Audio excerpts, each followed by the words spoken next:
sahabat semuanya, perkenalkan saya Nanda Astrianti, seorang mahasiswi Universitas Islam Negeri Mataram, jurusan Pendidikan Agama Islam dengan NIM 240101018. Baiklah teman-teman sekalian, di sini saya akan menjelaskan kembali tentang Madrasah Nizamiyah.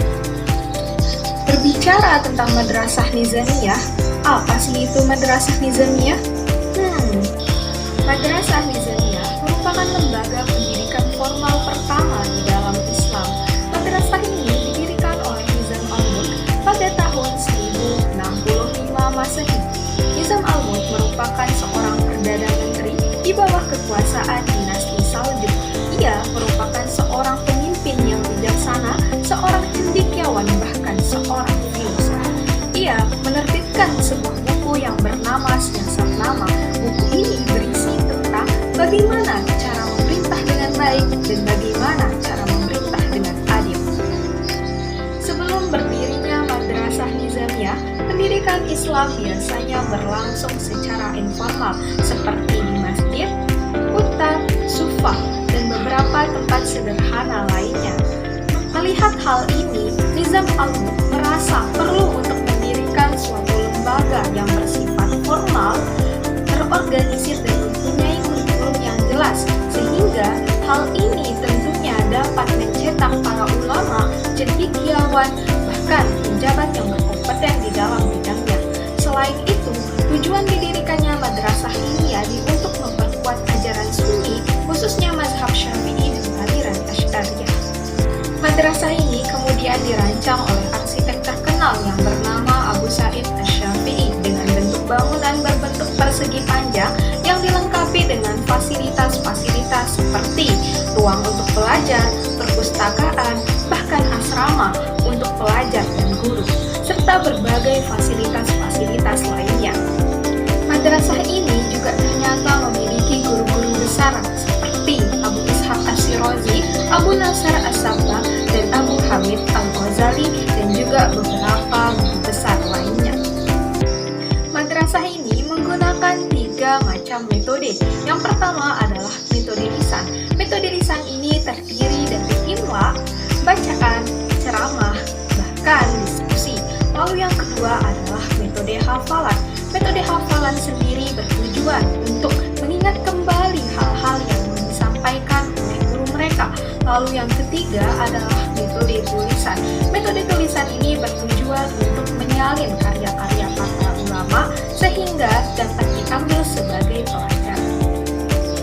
Mengenai materi pembelajaran yang disampaikan terbagi menjadi 2. Yang pertama adalah materi wajib, lalu yang kedua adalah materi pilihan. Materi wajib terdiri dari materi tentang sholat, materi tentang Al-Quran, doa, pokok-pokok ilmu nahu dan bahasa Arab, serta menulis dan juga membaca. Sedangkan materi pilihan terdiri dari materi tentang berhitung, semua ilmu nahu dan bahasa Arab, syair-syair Arab atau tarikh Arab. Seperti yang telah saya sampaikan bahwa Madrasah Nizamiyah merupakan madrasah formal pertama dalam pendidikan Islam. Lalu, bagaimana sih pengaruh madrasah ini dalam perkembangan pendidikan Islam? Wahai teman-teman sekalian, Madrasah Nizamiyah ternyata memiliki pengaruh yang besar terhadap perkembangan pendidikan Islam. Sebelumnya, pendidikan Islam bersifat informal, tidak terstruktur dan tidak mempunyai kurikulum yang jelas. Namun, setelah berdirinya madrasah ini, maka pendidikan Islam bersifat formal, lebih terstruktur dan juga mempunyai kurikulum yang jelas. Salah satu dampaknya yakni dengan didirikannya madrasah ini, maka menghasilkan banyak sekali para ulama, cendekiawan, bahkan pejabat yang berkompeten di dalam bidangnya. Berbicara tentang pengaruh, apakah ada pengaruh madrasah Nizamiyah ini terhadap pendidikan Islam di Indonesia? Wahai teman-teman sekalian, Madrasah Nizamiyah ternyata memiliki pengaruh yang besar terhadap perkembangan pendidikan Islam di Indonesia. Sistem pendidikan yang diterapkan di madrasah ini ternyata menjadi cikal bakal pengawal berdirinya lembaga pendidikan Islam modern di Indonesia, terutama dalam hal kurikulum, metode pengajaran, serta administrasi. Kurikulum Madrasah Nizamiyah yang menekankan pada pengajaran Al-Quran, sastra Arab, sejarah Nabi, dan ilmu fikih berlandaskan pada mazhab Syafi'i dan paham Asy'ariyah ternyata banyak diadopsi oleh pesantren dan madrasah di Indonesia.